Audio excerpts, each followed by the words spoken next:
My name's Timmy Jackson.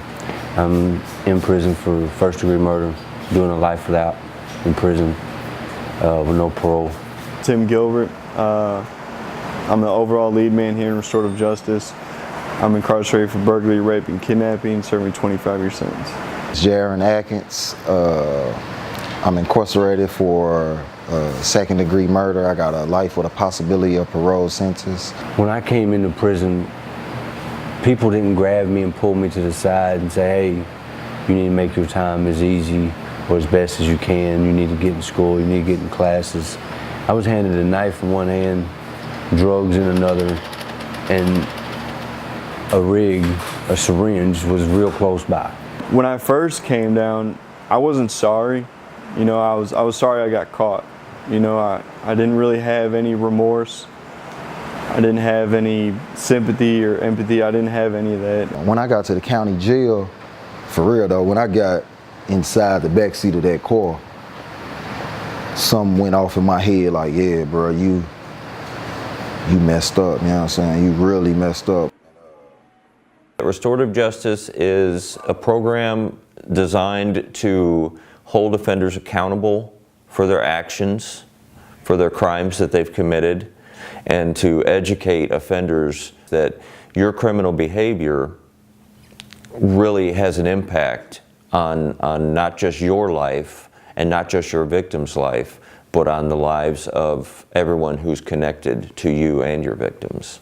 The offenders take an impact on crime on victims class or a criminal thinking class, which is all about, basically the whole goal is to stop the victimization of people. Before I took ICVC, I really ain't consider Christopher a victim because we live the same lifestyle, and I kind of looked at it like if it wasn't him, it would have been me by his hands. Even like deep off into my change process, I was teaching classes, giving back, and you know, helping as much as I can throughout the community, the institution. But I still, deep down inside, didn't consider Christopher a victim, right? ICVC for me was very impactful. When I first came down, I didn't want to admit that I had raped anybody or burglarized anybody's houses or anything of that nature. I was completely innocent, I was a good guy, or so I thought. After they take those classes, that's the last chapter of ICVC is restorative justice. And so that's basically doing reparative work inside the facility, either making quilts or making woodworking things, paintings, so trying to do some good in the community to repair the harm that they've done.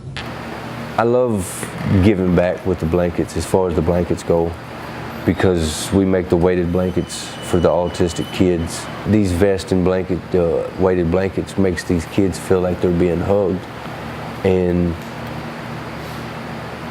they calm down.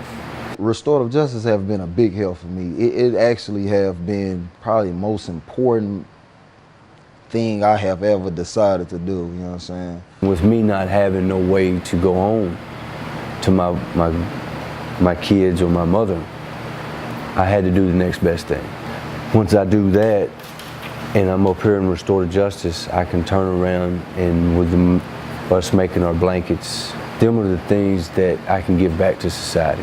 I want to make it known that, to specifically cure that would never happen to anybody else again.